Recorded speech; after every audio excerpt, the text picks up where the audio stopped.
ଯାତ୍ରା ପୁସ୍ତକ ତାର ପ୍ରଥମ ମାନେ ପଢିବା ଗୀତ ସଂହିତା 141 ଅଧ୍ୟାୟର 2 ପଦ ଜଣେ ପଢନ୍ତୁ। ଗୀତ ସଂହିତା 141 ଅଧ୍ୟାୟର 2 ପଦ। ଆଉ ଜଣେ ପଢନ୍ତୁ ଯାତ୍ରା ପୁସ୍ତକ ତାର 30 ଅଧ୍ୟାୟର 1 ପଦ ଠାରୁ 3 ପଦ ପର୍ଯ୍ୟନ୍ତ। ସୁଗନ୍ଧି ଧୂପ ପରି ମୋ ପ୍ରାର୍ଥନା, ସନ୍ଧ୍ୟାକାଳୀନ ନୈବେଦ୍ୟ ପରି ମୋହର କୃତାଞ୍ଜଳି ତୁମ୍ଭ ଚାମରେ ଉପସ୍ଥିତ ହେଉ। ଆମେନ୍। ଧନ୍ୟବାଦ। ଯାତ୍ରା ପୁସ୍ତକ 30 ଅଧ୍ୟାୟ 1 ରୁ 3। କେତେ କହିଲେ ଆଜ୍ଞା? ଯାତ୍ରା ପୁସ୍ତକ 30 ଅଧ୍ୟାୟ 1 ପଦ ଠାରୁ 3 ପଦ ପର୍ଯ୍ୟନ୍ତ। ଆଉ ତୁମ୍ଭେ ଧୂପ ଜଳାଇବା ପାଇଁ କିଟିମ କାଠର ଏକ ବେଦୀ ନିର୍ମାଣ କରିବ। ତାହା 1 ହସ୍ତ ଦୀର୍ଘ ଓ 1 ହସ୍ତ ପ୍ରସ୍ଥ ଓ ଚତୁଷ୍କୋଣ ହେବ, ପୁଣି 2 ହସ୍ତ ଉଚ୍ଚ ହେବ। ତହିଁର ଶୃଙ୍ଖ ସକଳ ତହିଁର ଅଂଶ ହେବ। ତହିଁର ପୁଷ୍ପ ଚାରିପାର୍ଶ୍ୱ ଓ ଶୃଙ୍ଗ ନିର୍ମଳ ସୁବର୍ଣ୍ଣରେ ମଡ଼ାଇବ ଓ ତହିଁର ଚାରିଆଡେ ସ୍ୱର୍ଣ୍ଣର କାନ୍ଥି କରିବ। ଆମେନ୍। ଧନ୍ୟବାଦ। ପ୍ରଭୁ ଆଶୀର୍ବାଦ କରନ୍ତୁ, ଅନୁଗ୍ରହ କରନ୍ତୁ। ଏ ବାକ୍ୟ ଦ୍ୱାରା ଆମକୁ ପ୍ରଭୁ ଆଶୀର୍ବାଦ ଯୁକ୍ତ କରନ୍ତୁ। ନିତାନ୍ତ ଭାବରେ ଆମମାନେ ଆଶୀର୍ବାଦର ପାତ୍ର ପାତ୍ରୀ ଅଟୁ। ଆମମାନେ ଦେଖୁ ଯେ ଗୀତ ସଂହିତାରେ ଲେଖାଯାଏ, ସୁଗନ୍ଧି ଧୂପ ପରି ମୋ ପ୍ରାର୍ଥନା, ସନ୍ଧ୍ୟାକାଳୀନ ନୈବେଦ୍ୟ ପରି ମୋହର କୃତାଞ୍ଜଳି ତୁମ୍ଭ ଛାମୁରେ ଉପସ୍ଥିତ ହେଉ। ଦାଉଦ ନିଜର ପ୍ରାର୍ଥନାର ଜୀବନକୁ, ନିଜର ପ୍ରଭୁଙ୍କର ଗୌରବ କରିବାର ଜୀବନକୁ ଏକ ସୁବର୍ଣ୍ଣ ଧୂପ ସହିତ ତୁଳନା କରୁଛନ୍ତି। କହୁଛନ୍ତି ସୁଗନ୍ଧି ଧୂପ ପରି ମୋ ପ୍ରାର୍ଥନା ହେଉ ଏବଂ ସନ୍ଧ୍ୟାକାଳୀନ ନୈବେଦ୍ୟ ପରି ମୋହର କୃତାଞ୍ଜଳି ତୁମ୍ଭ ଛାମରେ ଉପସ୍ଥିତ ହେଉ। ଏଇ ଯୋଉ ସୁଗନ୍ଧ ଧୂପ, ଏହା ଯେତେବେଳେ ମିଶ୍ରରୁ ଯେତେବେଳେ ଇସ୍ରାଏଲ ଲୋକମାନେ ଯେତେବେଳେ ବାହାରିଲେ, ପ୍ରଭୁ ସେମାନଙ୍କୁ ମିଶ୍ର ଦେଶରୁ ଯେତେବେଳେ ବାହାର କରିକି ଆଣିଲେ, ତ ବାହାର କରିକି ଆଣିଲା ପରେ ସେମାନଙ୍କୁ ପ୍ରଭୁ କହିଲେ, ତୁମେ ଗୋଟେ ସମାଗମ ତମ୍ବୁ କଣ କରିବ, ସେ ତମ୍ବୁ ମଧ୍ୟରେ ଆମ୍ଭ ସହିତ କଣ କରିବ, ଆମ୍ଭର ଉପାସନା ଆରାଧନା କରିବ। ବିଭିନ୍ନ ପ୍ରକାର ତମ୍ବୁ, ସମାଗମ ତମ୍ବୁରେ ଈଶ୍ୱରଙ୍କ ସହିତ ସେମାନେ ମିଶୁଥିଲେ, ସାକ୍ଷାତ କରୁଥିଲେ। ଆଉ ସେମାନେ କଣ କରୁଥିଲେ, ସମାଗମ ତମ୍ବୁରେ ଆଉ 7 ଗୋଟି ବିଷୟକୁ ପ୍ରଭୁ ରଖିବା ପାଇଁ କହିଲେ। ସେଇ ଯୋଉ ସମାଗମ ତମ୍ବୁରେ 7 ଗୋଟି ବିଷୟକୁ ରଖିବା ପାଇଁ ଚାହିଁଲେ। ଆଉ ଲେବି ପୁସ୍ତକରେ ଲେଖା ହେଇଛି 1:3-5 ସମାଗମ ତମ୍ବୁର ଦ୍ୱାର, ଫାଷ୍ଟରେ ଦ୍ୱାରକୁ ରଖିବ। ଆଉ ଯୀଶୁ ହିଁ ଦ୍ୱାର ଅଟନ୍ତି। ମୁଁ ଏଟାକୁ ଜଷ୍ଟ ପୁରାତନ ଏବଂ ନୂତନ ନିୟମର ଅଳ୍ପ କିଛି ଅଂଶ ଭାବରେ ଆପଣ ମାନଙ୍କୁ ରଖିବି, ତାପରେ ଆଉ ପ୍ରସଙ୍ଗ ମାଧ୍ୟମକୁ ଯିବି। ସମାଗମ ତମ୍ବୁର ଦ୍ୱାର, ଆଉ ତାହା ନୂତନ ନିୟମରେ ଯୀଶୁ ଦ୍ୱାର ହେଲେ ଯୋହନ 10 ଅଧ୍ୟାୟରେ ଲେଖାଯାଏ। ଏବଂ ଯାତ୍ରା ପୁସ୍ତକ 27 ଅଧ୍ୟାୟରେ ଲେଖା ହେଇଛି ସମାଗମ ତମ୍ବୁର ବେଦୀ। ଏହି ବେଦୀରେ 10 ପ୍ରକାରର ବଳି ଉତ୍ସର୍ଗ କରାଯାଉଥିଲା। ଏହି ବେଦୀରେ 10 ପ୍ରକାରର ବେଦୀ ବା ବଳି ଉତ୍ସର୍ଗ କରାଯାଉଥିଲା। ଆଉ ଯୀଶୁ ହଉଛନ୍ତି ଆମ ପାଇଁ ଏକ ବେଦୀ ସଦୃଶ୍ୟ ହେଲେ। ଏବଂ ଏବ୍ରିରେ ଲେଖା ହେଇଛି ସେଠି କଣ କରିବ, ଦର୍ଶନୀ ରୁଟି ରଖିବ। ଦର୍ଶନୀ ରୁଟି ବା ଏଇ ମେଜରେ ଦର୍ଶନୀ ମେଜ, ଆଉ ଏହାକୁ କଣ କରିବ, ଏଇଠି ଦର୍ଶନୀ ରୁଟି ରଖାଯାଉଥିଲା। ଯାତ୍ରା ପୁସ୍ତକରେ ଲେଖା ହେଇଛି 30 ଅଧ୍ୟାୟରେ ପ୍ରକ୍ଷାଳନ ପାତ୍ର ବା କୁଣ୍ଡ ରଖାଯାଉଥିଲା। ଲୋକମାନେ ଯେତେବେଳେ ସମାଗମ ତମ୍ବୁ ଭିତରକୁ ଯାଉଥିଲେ, ଆଉ ସେ କୁଣ୍ଡ ରଖାଯାଉଥିଲା, ସେମାନେ ଏ କୁଣ୍ଡରେ ନିଜକୁ ପବିତ୍ର କରୁଥିଲେ। এই କୁଣ୍ଡକୁ ମଝି ଅଂଶରେ ରଖାଯାଉଥିଲା। ଏବଂ ଯାତ୍ରା ପୁସ୍ତକରେ 25 ଅଧ୍ୟାୟରେ ଲେଖା ହେଇଛି ଦୀପ ବୃକ୍ଷ ରଖାଯାଉଥିଲା। ଆଉ ଦୀପ ବୃକ୍ଷକୁ ଆଉ କଣ କରାଯାଏ, ପ୍ରକାଶିତ ପୁସ୍ତକରେ 7ଟି ମଣ୍ଡଳୀକୁ ଆଉ 7 ପ୍ରଦୀପ ସହିତ ବା 7 ମଣ୍ଡଳୀ ସହିତ ତୁଳନା କରାଯାଏ।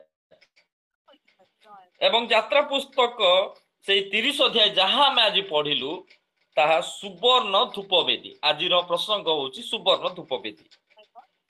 ଏବଂ ଶେଷରେ ଯାତ୍ରା ପୁସ୍ତକ 25 ଅଧ୍ୟାୟରେ ନିୟମ ସିନ୍ଦୁକକୁ ରଖିବ। ଏଇ ସମସ୍ତ ବିଷୟ ତୁମେ କଣ କରିବ?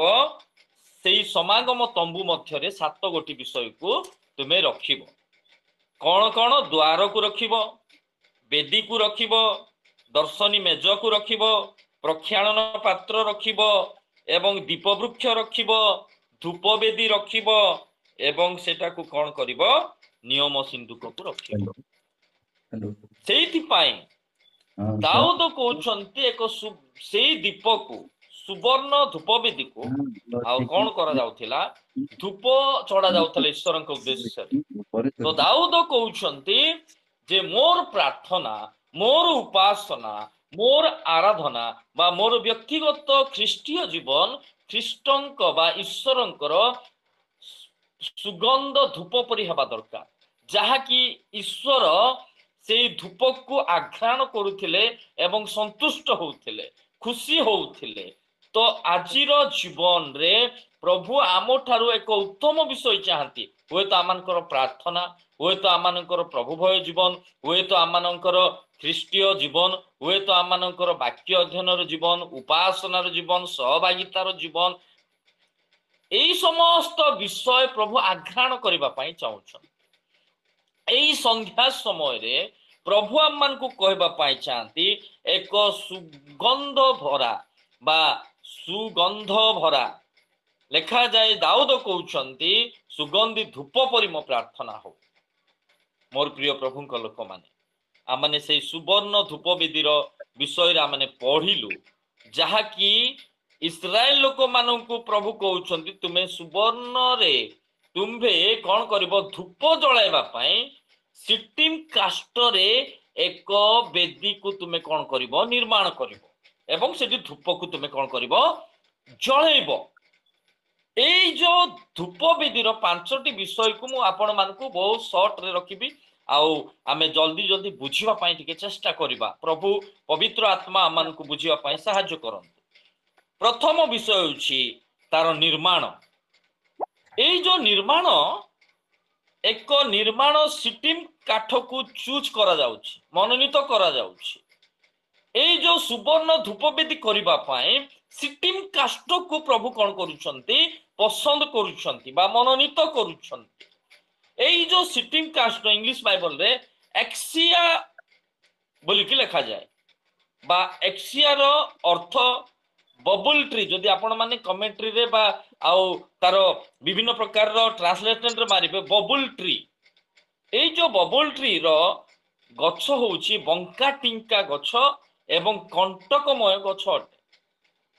ତ ପ୍ରଭୁ ଏକ କଣ୍ଟା ଗଛକୁ ଚାହୁଁଛନ୍ତି ତୁମେ ସେଇ କାଠକୁ ଆଣିବ ଏବଂ ଆମ୍ଭ ଉଦ୍ଦେଶ୍ୟରେ ଗୋଟେ ଧୂପ ବେଦୀକୁ ତିଆରି କରିବ। ସେଇ ସ୍ଥାନରେ ଧୂପ ଜଳେରେ ଆମେ କଣ କରିବା? ଆଘ୍ରାଣ କରିକି ସନ୍ତୁଷ୍ଟ ହବା। ଏକ ଦେଖନ୍ତୁ ପ୍ରଭୁଙ୍କର ଚୁଜ୍, ପ୍ରଭୁଙ୍କର ପସନ୍ଦ ଗୋଟେ କାଠକୁ ମନୋନୀତ କରୁଛନ୍ତି। ଏଇ ଯୋଉ କାଠକୁ ତିଆରି କରିବା ପାଇଁ ବା ଏହି ଯୋଉ ଗଛକୁ ତିଆରି କରିବା ପାଇଁ, ଏଇ ଗଛକୁ ପ୍ରଭୁ ମନୋନୀତ କରୁଛନ୍ତି ଗୋଟେ ଧୂପବେଦୀ, ସୁବର୍ଣ୍ଣର ଧୂପବେଦୀ କରିବା ପାଇଁ। ଆଶ୍ଚର୍ଯ୍ୟର ବିଷୟ। ଆଉ ଏହାକୁ କିଏ ତିଆରି କରିବ? ଏହାକୁ ମୋସାଙ୍କୁ ପ୍ରଭୁ ଆଦେଶ ଦଉଛନ୍ତି। କିନ୍ତୁ 31 ଅଧ୍ୟାୟରେ ଯଦି ଆପଣ ଘରେ ଯାଇକି ପଢିବେ, ସେ ସ୍ଥାନରେ ବଛଲେଲ ଏବଂ ଅହଲିଆବକୁ ପ୍ରଭୁ କଣ କରୁଛନ୍ତି? ତାଙ୍କର ଆତ୍ମାଙ୍କ ଦ୍ୱାରା ଚାଳନା ଦେଲେ, ଆତ୍ମାଙ୍କର ପୂର୍ଣ୍ଣ ଦେଲେ, ଏଇମାନେ ଏଇ ସମସ୍ତ ତିଆରି କରିବେ। କଣ କଣ ତିଆରି କରିବେ? ଯେ ଏମାନେ 5 ପ୍ରକାରର କାର୍ଯ୍ୟ ତିଆରି କରିବେ। କଣ କଣ? ସୁନାର କାର୍ଯ୍ୟ, ରୂପାର କାର୍ଯ୍ୟ, ମଣିର କାର୍ଯ୍ୟ, ପିତ୍ତଳର କାର୍ଯ୍ୟ, କାଷ୍ଟର କାର୍ଯ୍ୟ ଏମାନେ କରିବେ। ଏମାନଙ୍କୁ ସ୍ୱତନ୍ତ୍ର ଭାବରେ ପ୍ରଭୁ କଣ କଲେ? ପସନ୍ଦ କଲେ। ଗଛକୁ ପସନ୍ଦ କରୁଛନ୍ତି ଏବଂ ଅହଲିଆବକୁ ଏବଂ ବଛଲେଲକୁ ପସନ୍ଦ କରୁଛନ୍ତି। ଏଇ ଯୋଉ କାଠ, এই କାଠକୁ ଏକ କଣ୍ଟା କାଠ, ସାଇଜ କାଠ ନୁହଁ, ଏକ ସୁନ୍ଦର କାଠ ନୁହଁ, ଦେଖିବାକୁ କିଏ ପସନ୍ଦ କରିବେ ନାହିଁ।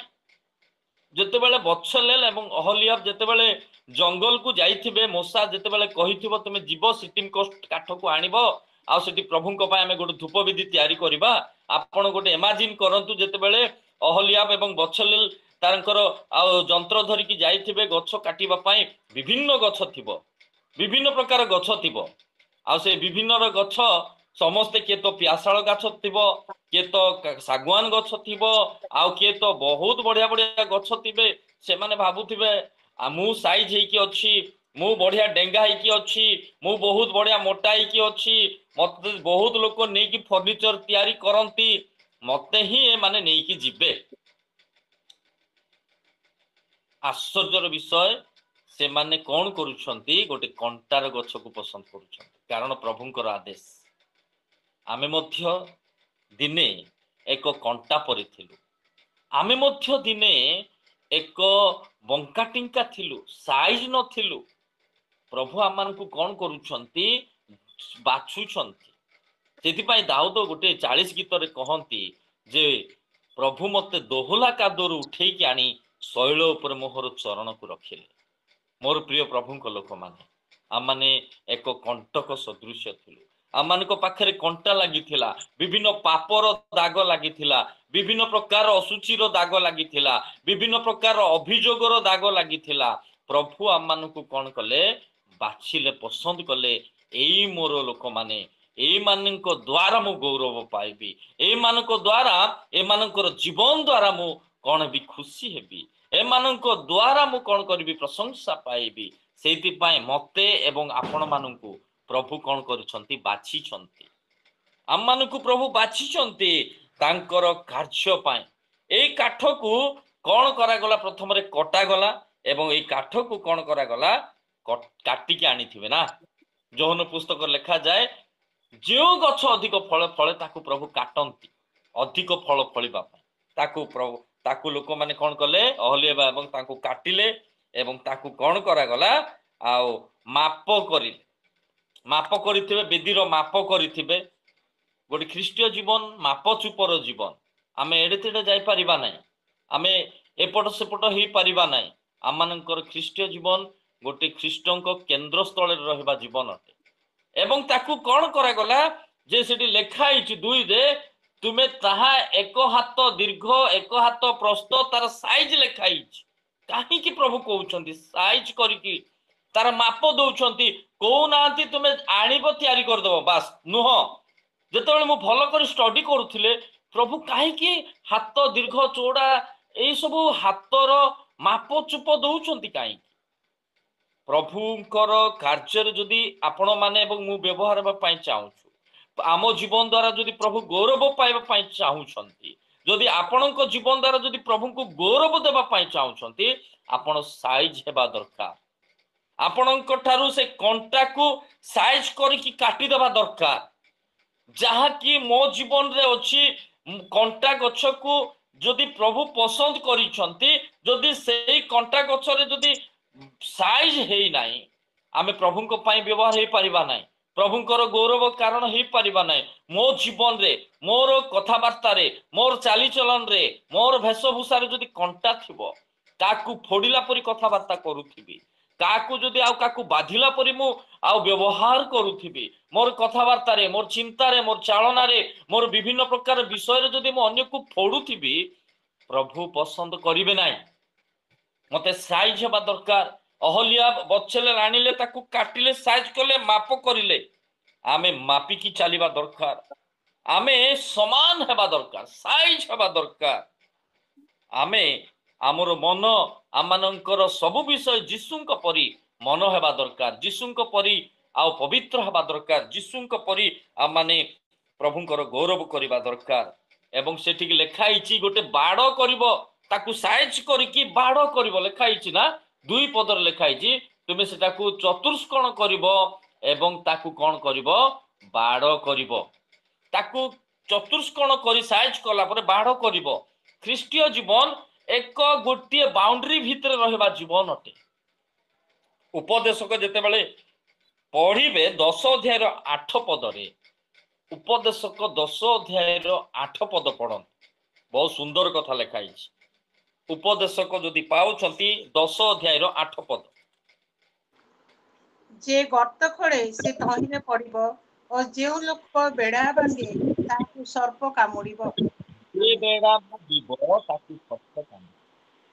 गोटे ख्रीष्टीय जीवन एक बेड़ा भितर रहिबा दरकार एक ख्रीष्टन केन्द्र स्थल रहिबा दरकार आमे एणे तेणे जाई परिबा नाही जहाँ मन इच्छा ताहा करि परिबा नाही प्रभु सेइथिपाई आमनकु साइज करिसंती सेइथिपाई गोटे बाड़ तैयारी करिसंती आमे से बाड़ भितर रहिबा दरकार हवा तुमको रखा गला किंतु बाड़ भांगुछंती किए शैतान आसुचंती सेपट हवा मध्य ताकू कोऑपरेट करिले हाथ बढ़े कि जेतेबेले आनिले पापरे पड़ीगले जे बेड़ा भांगिब सर्प ताकू कामुड़िब आपण जदि ख्रीष्टन केन्द्र स्थल रहिबे नाई आपणकर जीवन विपदपूर्ण हब आपण को केतेबेले शैतान की आसिकी आक्रांत करिब अटैक करिब आपण जानि परिबे नाई तेणु करी आपण ख्रीष्टन केन्द्र स्थल रहिबा दरकार जेमति कि पितर कहंती जे शैतान काहाकू ग्रास करिब खोजी की कोन करूछि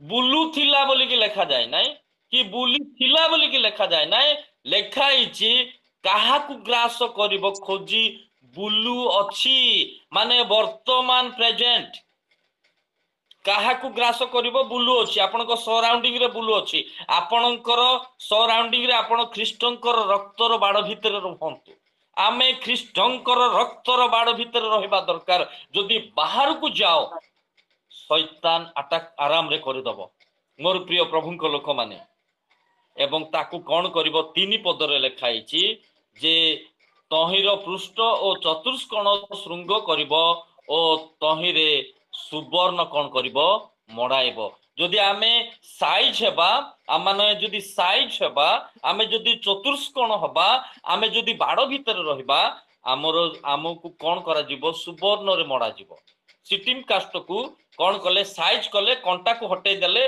माप चुप करिकी बाड़ करिकी ताकू कौन कर देले सुवर्ण रे मड़ाई देले आपण चिंता करंतु जेते बेले सुवर्ण रे मड़ा गला ताकू आपण जेतेले देखिबे आपण कौन भाबिबे सिटिम कास्ट बोली क्या भाबिबे ना कंटा गछ बोली भाबिबे ना सेटा सुवर्ण धूप बेदी हे गला कोठु आसीथिला गोटे जंगल भितरु को प्रकार गछ किए केबे पचारु नथिला आज्ञा से गछ को कंटा गछ को किए पचारिबे कहू नांती किए पचारिबो बड़ बड़ वर्तमान बाउ आउ माने फर्निचर तैयार करबा पय विभिन्न प्रकार कॉस्टली रो गछ को यूज करा जाउछ कंटा गछ को किए पचारिबो किंतु प्रभु पचारिले तुमे सेई कंटा गछ को आनो साइज करो ताकू सुना रे मड़ेई दियो आम जीवन प्रभु सुना रे मड़ेई दैछन आमको सुवर्ण रे मड़ेई दैछंती आमे सुवर्ण रे मड़ा हिछु काहे कि सुवर्ण रे मड़ा गला कारण सेठारे निया पड़िबो निया पड़िले धूप जळिबो आमको प्रभु एइथि पय सुवर्ण रे मड़ेइछंती तांकर पवित्र आत्मा रूपी अग्नि दे आमन को कोन करिवे आम द्वारा प्रभु गौरव पाइबे आपण जदि सुवर्ण रे मड़े हेबे नाय आपण को समस्या अछि ख्रीष्टन को आमने परिधान करिबा दरकार सेति पय प्रभु मन्नित करिछंती आमे जेते बेले ख्रीष्टन को परिधान करिबा आमे लुचि जीवा प्रभु गौरव पाइबे सेति पय कलसीय पुस्तक लेखाई जाइछु लेखा जाय आमे मरि अछु आउ आमर जीवन ख्रीष्टन को ठारे गुप्त हिकी अछि मोर प्रिय प्रभु को लोक माने जेते बेले ताहा साइज हला ताहा कोन हला सबु प्रकार रो चेंज हे गला बदली गला ना तार रूप बदली गला काठ आउ नाही जे देखिबो सेटा सुना बोली की कहबो काठर कौन बदली गला तार सेई रूप बदली गला तार समस्त प्रकार रो सब प्रकार जो काठर बास्ना बदली गला तार भेल्यू बदली गला तार सब प्रकार बदली जाउछि मोर प्रिय प्रभु को लोक माने एक सुवर्ण धूप बेदी हेबा पाई आपण मानक जीवन द्वारा प्रभु गौरव पांतु आपण मानकर प्रार्थना जीवन द्वारा बोली भाबुछंती आपण को साइज हेबाकू पड़िबो साइज हेले आपण सुवर्ण रे मड़ी हे पारिबे जदि आमे साइज हेबा प्रभु आम सहित अधिष्ठान करिवे आम परिवार सहित अधिष्ठान करिवे एवं आम द्वारा प्रभु गौरव पाइबे एवं सेठी 6 पदरे लेखाई 6 पदरे आउ के जने पढंतु सेई यात्रा पुस्तक 30 अध्याय रो 6 पद पुणी आम्भे जेउ स्थान रे तुंब सहित साक्षात करिबा सेई स्थान रे अर्थात साक्ष्य सिंधुकर उपरिस्थ पापाच्छदन और सम्मुखरे ବାପାସଦନଙ୍କ ସମ୍ମୁଖରେ ସାକ୍ଷ୍ୟ ସିନ୍ଧୁକର ଅଗ୍ରସ୍ଥିତ ବିଚ୍ଛେଦ ବସ୍ତ୍ର ଆଗରେ ତାହା ରଖିବ। ଆମେନ୍। ଧନ୍ୟବାଦ। ପ୍ରଥମ ନିର୍ମାଣ ଏବଂ ତାର ସ୍ଥାନ ଦେଖୁଛୁ ତାହା କଣ କରୁଛନ୍ତି ଯେ ପ୍ରଭୁ କହୁଛନ୍ତି ଆମ୍ଭେ ଯୋଉ ସ୍ଥାନରେ ତୁମ ସହିତ ସାକ୍ଷାତ କରିବା ସେଇ ସ୍ଥାନରେ ତାହାକୁ ତୁମେ ରଖିବ। ତାର ସ୍ଥାନ ଚେଞ୍ଜ ହଉଛି, ତାର ରୂପ ଚେଞ୍ଜ ହେଲା ପରେ ତାର ସ୍ଥାନ ଚେଞ୍ଜ ହେଇଯାଉଛି। ପ୍ରଭୁ କଣ କରୁଛନ୍ତି ତାକୁ ଏଡା ତେଡା ଭାବରେ ରଖିବ ନାହିଁ। ସେ ବର୍ତ୍ତମାନ ସାଇଜ ହେଇକି ଅଛି, ସେ ବର୍ତ୍ତମାନ ତାର କଣ୍ଟାକୁ ବାହାର କରିଦେଇଛି। ବର୍ତ୍ତମାନ ସେ ଆମ ସମ୍ମୁଖରେ ରହିବ।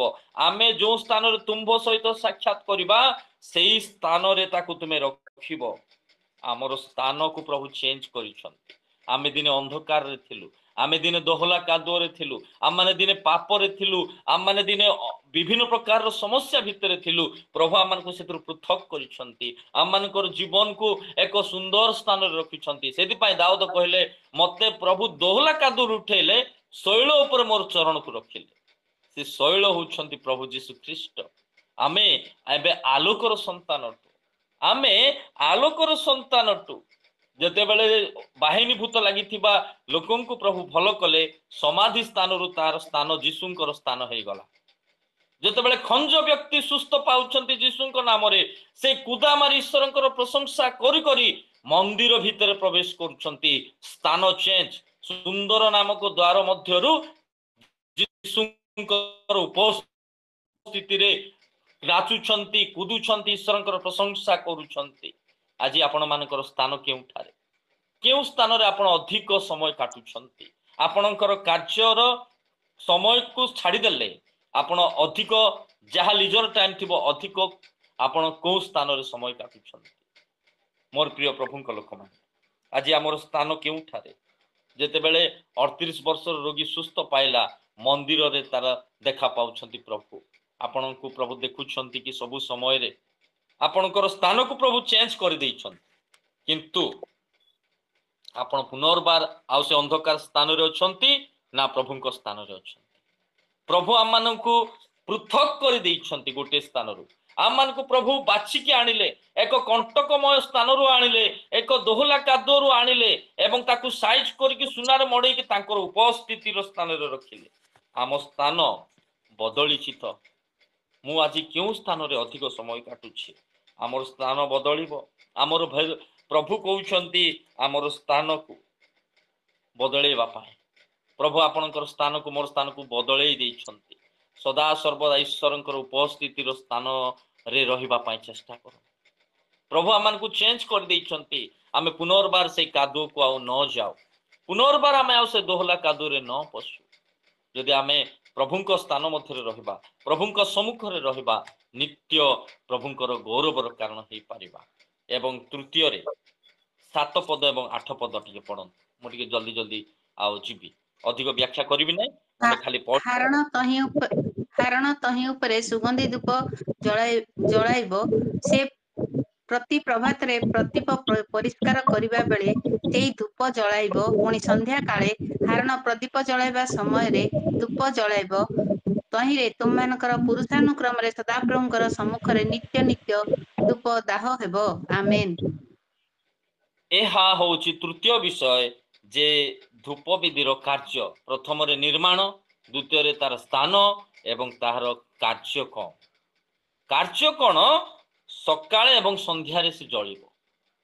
ପ୍ରଭୁ ସେଇଥିପାଇଁ ଆମମାନଙ୍କୁ ଆହ୍ୱାନ କରୁଛନ୍ତି ଆମେ ସକାଳେ, ସନ୍ଧ୍ୟାରେ, ମଧ୍ୟାହ୍ନ କାଳେ ଈଶ୍ୱରଙ୍କର ପ୍ରଶଂସା କରିବା। ସେଥିପାଇଁ ସେଇ ଦାଉଦ ଆଉ ଗୀତ ସହିତା 55 ଅଧ୍ୟାୟ 17 ପଦରେ କହନ୍ତି, ସଞ୍ଜ ସକାଳେ ମଧ୍ୟାହ୍ନ କାଳରେ ଭାବନା କରି ମୁଁ ରୋଦନ କରିବି, ପ୍ରଭୁ ମୋ ରୋବ ଶୁଣିବେ। ମୁଁ କେତେ ଥର ପ୍ରଭୁଙ୍କର ଗୌରବ କରୁଛି, କେତେ ଥର ପ୍ରଭୁଙ୍କୁ ଧନ୍ୟବାଦ ଦେଉଛି। ସକାଳେ ସନ୍ଧ୍ୟାରେ ଧନ୍ୟବାଦ ଦେବି ପୁନର୍ବାର ଏର୍ଲି ମର୍ଣ୍ଣିଂ ପ୍ରେୟର ଗ୍ରୁପ୍ ପାଇଁ ଏବଂ ଏଇ ଆଶିଷ ଧାରା ପାଇଁ। ବଢ଼ିଆ ବଢ଼ିଆ ଟାଇମ୍କୁ ଆପଣମାନେ ଫିକ୍ସ କରୁଛନ୍ତି, ଏର୍ଲି ମର୍ଣ୍ଣିଂରେ ଏବଂ ସନ୍ଧ୍ୟା ବେଳକୁ। ମୋତେ ତ ଲାଗୁଛି ଆପଣମାନେ ଯାଜକତ୍ୱ କାର୍ଯ୍ୟ କରୁଛନ୍ତି। ଯାହା ମୂଷାଙ୍କୁ ପ୍ରଭୁ ଆଦେଶ ଦେଇଥିଲେ, ଆପଣଙ୍କ ବୋଧେ ଆପଣମାନଙ୍କୁ ପ୍ରଭୁ ଚାଳନା ଦେଇଛନ୍ତି। ଏହା ପବିତ୍ର ଆତ୍ମାଙ୍କ ଦ୍ୱାରା ଏଇ ଟାଇମ୍କୁ ଆପଣମାନେ ଫିକ୍ସ କରିଛନ୍ତି। ଏହା କୁହାଯାଉଛି ତୁମେ ସକାଳେ ଜଳେଇବ, ହାରଣଙ୍କୁ କହିବ ଯାଜକଙ୍କୁ ସକାଳେ ଜଳିବ, ସନ୍ଧ୍ୟାରେ ଜଳିବ। आपण माने सकाळे प्रभुंकर गौरव करूछंती प्रभु गौरव पांतु आज आम मानकर जीवन सकाळे प्रभुंकर गौरव करू सकाळे संध्यारे प्रभुंक पाई जलिबा दरकार कारण जेतेबेले आउ एलियाजर को कुआ गला जे तुमे जीव एवं आंभ पुत्र निमंते गोटे कन्या को खोजिक आनिब एलियाजर कौन कले सांगे सांगे सकाळु सकाळु गोध सजाड़िले जेतेबेले अब्राहम को प्रभु कहले तुमर पुत्र को नेकी बलि करिब सकाळु उठिकी गोध सजाड़िले एवं समस्त विषय सजाड़िकी ईश्वरकर प्रशंसा करिबा पई से बाहरी गले आपण माने सकाळे केते दूर माने प्रभुंकर गौरव करूछु धन्यवाद देबी मु आपण मानकु आपण माने सकाळे प्रभुंकर गौरव करूछंती संध्या समय रे मध्य आ माने प्रभुंकर गौरव करिबा दरकार कारण संध्या मध्य प्रभुंकर गौरव करिवार समय अटे कारण सकाळे जळुथिला धूप बेदी संध्या बेले मध्य धूप जळुथिला आज मोर संध्या समय को मु केउठार अधिक समय देउछि अनेक लोक तो बुलिबा पाई बाहरी जाती अनेक लोक तो जदि इम्पोर्टेंट काम नहीं भल कथा जदि किछि काम नहीं आमे एननेसरी लोक माने कौन करती संध्या टाइम को अन्य स्थान रे व्यय करती जानिछंती जेतेबेले द्वितीय सामुएल पुस्तक 11 अध्याय पढ़िबे संध्या समय रे जेतेबेले दाऊद तार छात ऊपर भ्रमण करुथिले पापरे पड़ी गले से समय युद्ध करिवार समय थिला वर्षर परिवर्तन समय रे जेतेबेले राजा माने आ प्रजा माने युद्ध करंती दाऊद राजा युद्ध को गला नाही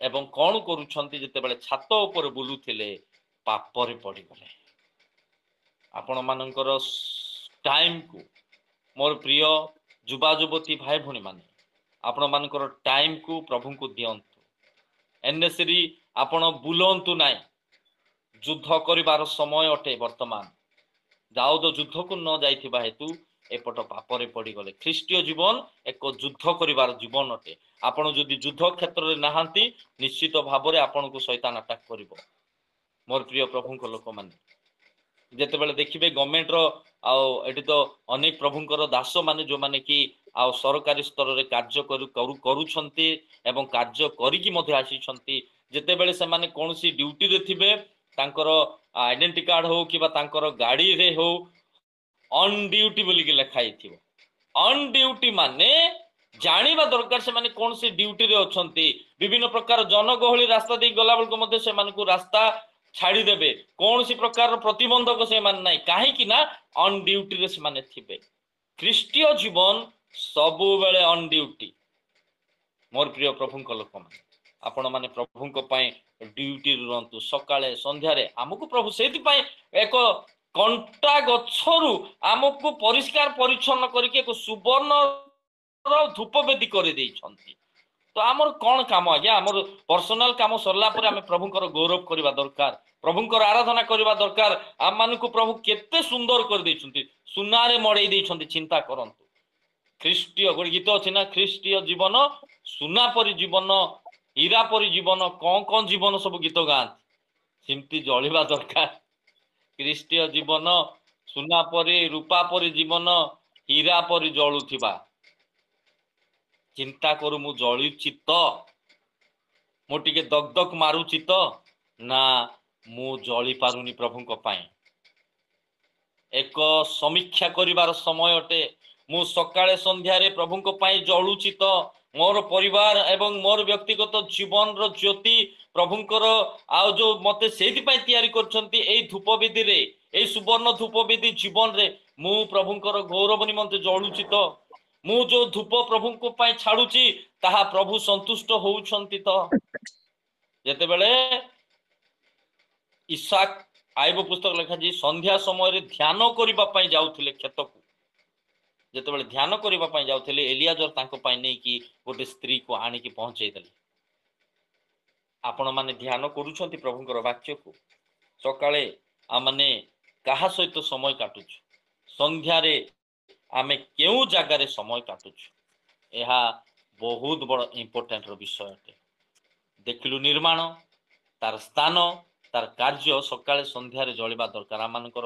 उपासना प्रार्थना सकाळे संध्यारे हेबा दरकार प्रभुंकर गौरव करबा दरकार अनेक लोक सकाळे संध्यारे से माने कोन करूथिले उपासना आराधना करूथिले बाइबल अनेक उदाहरण अछि समय स्वल्पता हेतु मु आ गोटे पॉइंट को जीवा पाई चाहे 8 पद आउ टिके पढ़ी दबा 8 पद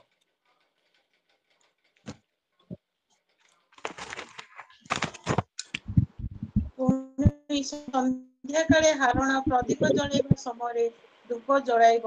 ତହିଁରେ ତୁମ୍ଭମାନଙ୍କ ପୁରୁଷାନୁକ୍ରମେ ସଦାପ୍ରଭୁଙ୍କ ସମ୍ମୁଖରେ ନିତ୍ୟ ନିତ୍ୟ ଧୂପ ଦାହ ହେବ। 7 ପଦ ପଢି ଦିଅନ୍ତୁ ଟିକେ 7 ପଦ ହାରଣ ତହିଁ ଉପରେ ସୁଗନ୍ଧ ଧୂପ ଜଳାଇବ। ସେ ପ୍ରତି ପ୍ରଭାତରେ ପ୍ରଦୀପ ପରିଷ୍କାର କରିବା ବେଳେ ସେଇ ଧୂପ ଜଳାଇବ। धन्यवाद आर रक्षणाबेक्षण चतुर्थ विषय होची रक्षणाबेक्षण प्रभु तो ताकू तैयारी करदेले ताकू आनिले तार स्थान को मध्ये चेंज करदेले एवं ताकू गोटे कार्य भी देदेले जे तुमे सकाळे संध्यारे जळिबो किंतु तार रक्षणाबेक्षण आमको आमे निजे रक्षणाबेक्षण करबा दरकार प्रभु आमनको तांको कार्य कर दैछन्ति तांकर जीवन दे आमनको परिष्कार परिच्छन्न कर दैछन्ति एक सुवर्ण धूपवेदी कर दैछन्ति तो आमे कार्य कोन धूप जळेबा समय रे हारण कोन करिबो लेखाइछि जे हारण तही ऊपर सुगंधी धूप जळाइबो से प्रति प्रभात रे प्रदीप कोन करिबो परिष्कार करिबो जळेबा पूर्वरु परिष्कार करिबो रक्षणाबेक्षण होछि प्रति समय रे परिष्कार ख्रीष्टीय जीवन परिष्कार जीवन अटे ख्रीष्टीय जीवन पवित्र जीवन अटे ख्रीष्टीय जीवन एक निष्पाप जीवन अटे आम माने प्रभुंक निकटवर्ती हेबा बेले आम माने आमनको प्रभु कहउछन्ति परिष्कार होइकि आस आ सेति पय जेते बेले समागम तंबुर द्वार रखा जाउथिला एवं प्रक्षालन पात्र मध्ये रखा जाउथिला काहेकिला लोक माने पवित्र हेई प्रक्षालन करी प्रभुंकर समागम भीतर को प्रवेश करूथिले आज मध्य प्रभु आमनको कहउछन्ति जदि तुमे धूप जळौछ परिष्कार हेबा दरकार जदि मो जीवन रे जदि कोनसी विषय रे मो जदि भूल कर देइछि पाप करिछि चिंता रे भावना रे देखिबारे कार्यकला परे आमने प्रभुंक निकटवर्ती हेबा पूर्वरु आमनको परिष्कार हेबा दरकार सकाळे संध्या रे जेते बेले धूप जळिबो सेते बेले तुमे कोन करबो परिष्कार करबो अन्य अर्थ रे कहबा गले जेते बेले काठ चूल्हा को जेते बेले आमने काठ जळाओ तार कोइला को जेते बेले परिष्कार कर दबा ना आराम रे बढ़िया रे जळिबो मोर प्रिय प्रभुंक लोक जदि कोनसी पुराना विषय रही जाइछि आमे जळि पारिबा ना आमनको पुराना खाद्य विषय को बाहर कर दबा दरकार सेति पय आयब पुस्तक 22 अध्याय रे 23 रे लिखा हिछि निज तंबू ठारू अधर्म दूर कर जदि निज तंबू रे अधर्म अछि दूर करबा दरकार एवं गणना पुस्तक लिखा हिछि निजर तंबू बा जो समागम तंबू रे असुचि पदार्थ को दूर कर प्रभु कहउछन्ति आम्बे जो स्थान रे वास करबा से स्थान को तुमे अपवित्र न कर आम जीवन आमर शरीर आम मानकर आत्मा ईश्वरंकर मंदिर अटे आमे जदि ताकू परिष्कार न करबा प्रभु कौन सी क्षेत्र रे आम मंदिर मध्य को आसीबे नै तो सेति पय प्रभुंकर गौरव निमंते जेते बेले आ हिजकिया राजा जेते बेले से कौन करूछन्ति जेते बेले भार संभाळुछन्ति जेते बेले हिजकिया राजा आरंभ कले तांकर राज्य से प्रथम रे मंदिर रो द्वार को जीर्ण संस्कार कले तापर जाइके लोक माने भीतर प्रवेश कले मोर प्रिय प्रभुंक लोक माने जदि आपण प्रवेश करि पारुनांती कोनसी भीतर को आपण प्रभुंकर सानिध्य भीतर को प्रवेश करि पारुनांती परिष्कार करबा दरकार एलियो मध्य जेते बेले प्रार्थना करूछन्ति प्रार्थना को जीवा पूर्वरु कोन करूछन्ति जेते बेले बाल भविष्यत वक्ता माने विभिन्न प्रकार डाकिले किछि हला नै एलियो गले एवं से संध्या समय रे सेई यज्ञ वेदी को सजाडिले एवं प्रभुंक निकट रे प्रार्थना करूछन्ति प्रभु अग्नि आनिकी से यज्ञ वेदी को कोन कले पूर्ण कले से यज्ञ वेदी रे जहा पानी थिला ताहा को सफा कर दिया गला पवित्र आत्मांकर अग्नि सदृश आ विषय आपण मानक मध्य को केते बेले आसीबो जदि आपण परिष्कार हेकि थिबे मोर प्रिय प्रभुंक लोक माने जे आमे केते दूर प्रभुंक पय परिष्कार होउछ जदि परिष्कार हवा आम माने प्रभुंक पय जळि पारिबा जदि परिष्कार हवा नै आम माने जळि पारिबा नै तो चिंता करू मो जीवन रे कोन अपरिष्कार विषय जदि जदि अछि जदि अच्छी आम मैंने परिष्कार करू जदि परिष्कार करवा आराम रे बढ़िया रे प्रभु एक सुगंध भरा जीवन है आम जलिबा जद्वारा आम जीवन द्वारा प्रभु कौन हे गौरवान्वित हे शेष विषय कहीकि मु समाप्त करी प्रथम देखिलु तार निर्माण तार स्थान तार कार्य तार रक्षणभेक्षण एवं पंचम विषय होची तार आशीर्वाद कौन प्रकाशित पुस्तक मो सहित खोलंतु 8 अध्याय प्रकाशित पुस्तक तार 8 अध्याय 3 पदरु 5 पद पर्यंत पढ़ीदेबा तापर आमे समाप्त करबा ସେଥିରେ ଆଉ ଜଣେ ଦୂତ ଆସି ବେଦୀ ନିକଟରେ ଠିଆ ହେଲେ। ତାହାଙ୍କ ହସ୍ତରେ ସୁବର୍ଣ୍ଣ ଧୂପାଚି ଥିଲା। ପୁଣି ସିଂହାସନ ସମ୍ମୁଖସ୍ଥ ସୁବର୍ଣ୍ଣ ବେଦୀ ଉପରେ ସମସ୍ତ ସାଧୁମାନଙ୍କ ପ୍ରାର୍ଥନା ସହିତ ଯୋଗ କରିବା ନିମନ୍ତେ ତାହାଙ୍କୁ ପ୍ରଚୁର ଧୂପ ଦିଆଗଲା। ସେଥିରେ ଦୂତଙ୍କ ହସ୍ତରୁ ଧୂପର ଧୂମ ସାଧୁମାନଙ୍କ ପ୍ରାର୍ଥନା ସହ ଈଶ୍ୱରଙ୍କ ସମ୍ମୁଖରେ ଉତ୍ଥିତ ହେଲା। ପରେ ସେହି ଦୂତ ଧୂପାତି ଘେନି ବେଦୀର ଅଗ୍ନିରେ ତାହା ପୂର୍ଣ୍ଣ କରି ପୃଥିବୀ ଉପରେ ପକାଇ ଦେଲେ। ସେଥିରେ ବଜ୍ରଧ୍ୱନି ଓ ବିଭିନ୍ନ ସ୍ୱର ବିଦ୍ୟୁତ୍ ଓ ଭୂମିକମ୍ପ ହେଲା। ଆମେନ୍। धन्यवाद। धूप बेदीर कार्य को देखते यही स्थान रे लिखाई कि तो साधु मानकर से धूपाची प्रार्थना लिखाई ना जे से दूतंक हस्तरू धूपर धूप और साधु मानक चारिपद लिखा जाए साधु मानक प्रार्थना सह ईश्वर सम्मुख रे उचित हला एवं सेई समस्त धूपाची कौन कले पृथ्वी ऊपर पकईदे जिते पृथ्वी जोहन डुबक बा शिष्य जोहन दर्शन देखुं से सुवर्ण धूप बेदी जो माने धरी प्रार्थनार धूप बेदी जो माने धरी से माने कौन कर सब मिसेकी जिते बड़े पृथ्वी रे पकई दौरान कौन होची तार लाभ पृथ्वी रे जिते बड़े पकाउछंती कौन होची सेथिरे वज्रध्वनि होची आपण मानकर सुगंधित भरा प्रार्थना आपण मानकर सुगंध भरा जीवन आपण मानकर सुगंध भरा उपासना आपण मानकर सुगंध भरा ईश्वरंकर प्रार्थना एवं आपण मानकर दान आपणकर प्रार्थना आपणकर सबु विषय केबे वृथा जीव नाही ताहा दिने पृथ्वी ऊपर प्रभु पकेबे आपणकर प्रार्थना आपण मानकर दान आपण मानकर प्रभु भय आपण मानकर सबु विषय प्रभु आघ्राण करछंती दिन सबु मिसेकी दिन जेतेबेले पृथ्वी ऊपर पका जीव साधु मानकर प्रार्थना सहित जोग होइकी जेतेबेले पका जीव कौन हबो वज्रध्वनि हबो चिंता करंतु आपण वज्रध्वनि सृष्टि करि पारिबे पृथ्वी रे आपण कौन हबो वज्रध्वनि हबो एवं कौन हबो विभिन्न प्रकार लाइट हबो लेखाइची वज्रध्वनि हबो एवं विभिन्न स्वर हबो विभिन्न आवाज हबो विभिन्न वज्रध्वनि जदि आपण आउ जेतेबेले देखू प्रभु जेतेबेले उत्तर दउथिले द्वितीय सामुएल 22 अध्याय 7 पद रु 10 पद जेतेबेले देखिबे जेतेबेले प्रभु कोनोसी विषय को आउ उत्तर दउथिले वज्रध्वनि होउथला यात्रा पुस्तक 20 अध्याय 18 लिखाइछि वाक्यर विभिन्न प्रकार स्वर होउथला सेही समय रे लाइट होउथला लेखा जाए विद्युत विभिन्न प्रकार विद्युत माने लाइटिंग होबो आपण मानकर प्रार्थना अनेक जगह अंधकार स्थान को कौन करदेव लाइट रे पूर्ण करदेव एवं कौन विभिन्न विद्युत लाइट हब माथ्यू पुस्तक 24 अध्याय 27 रे लिखाई एवं प्रेरित 9 अध्याय 23 रे लिखा जाए जे साउल जेतेबेले जाउछंती ताड़ना करिया पय एक विराट बड़ लाइट आसिला से तळे पड़ी गले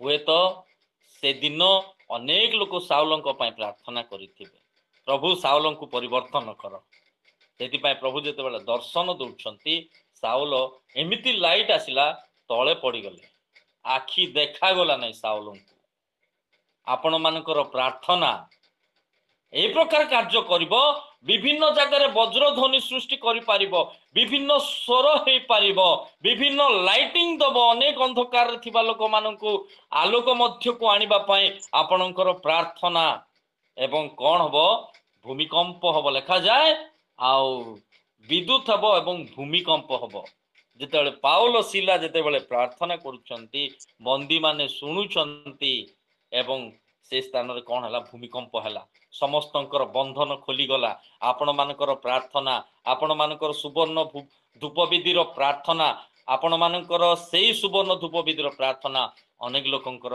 ବନ୍ଧନକୁ ଖୋଲିଦେବ ଅନେକ ଲୋକଙ୍କର ଅନ୍ଧକାର ସ୍ଥାନକୁ ଆଲୋକ ପହଞ୍ଚିଯିବ ଅନେକ ଲୋକ ସ୍ୱର ଶୁଣି ପାରୁନଥିବା ଲୋକମାନେ ପ୍ରଭୁଙ୍କର ସ୍ୱର ଶୁଣିବେ ବଜ୍ର ଧ୍ୱନି ସଦୃଶ୍ୟ ଆପଣମାନଙ୍କର ପ୍ରାର୍ଥନା ଏକ ଦିନରେ କାର୍ଯ୍ୟ ହବ ଯଦି ଗୋଟେ ପଦ ପଢିବେ ଆଉ ମୋ ସହିତ ଏକ ବହୁତ ବଡ଼ ଆଶୀର୍ବାଦ ଆସିଯିବ ଲୋକମାନେ କଣ କରିବେ ଯେତେବେଳେ ପ୍ରକାଶିତ ପୁସ୍ତକ ତାର 6 ଅଧ୍ୟାୟ ଭଲ ପଦଟା ଟିକେ ପଢନ୍ତୁ ବହୁତ ଖୁସି ବି ଲାଗିବ ଆପଣମାନଙ୍କୁ ଆଗ୍ରହ ଇଚ୍ଛା ବା ଉତ୍ସାହିତ ବି ପ୍ରଭୁ କରିବା ପାଇଁ ଚାହାନ୍ତି ପ୍ରକାଶିତ ପୁସ୍ତକ 6 ଅଧ୍ୟାୟ 12 ପଦରୁ 17 ପଦ ଟିକେ ପଢନ୍ତୁ ମନ ଧ୍ୟାନ ସହିତ ମେଷ ଆମେ ମେଷ ମେଷ ଶାବକ ଷଷ୍ଠ ମୁଦ୍ରା ଭାଙ୍ଗିବା ସମୟରେ ମୁଁ ଦେଖିଲି ମହାଭୂମିକମ୍ପ ହେଲା ସୂର୍ଯ୍ୟଲୋମ ନିର୍ମିତ କମ୍ବଳ ପରି କୃଷ୍ଣବର୍ଣ୍ଣ ଓ ଚନ୍ଦ୍ର ସମ୍ପୂର୍ଣ୍ଣ ରକ୍ତବର୍ଣ୍ଣ ହେଲା ପ୍ରବଳ ବାୟୁରେ ଆଘାତରେ ଡିମ୍ବରୀ ବୃକ୍ଷରୁ ଯେପରି ଅପକ୍ୱ ଫଳ ସବୁ ପତିତ ହୁଏ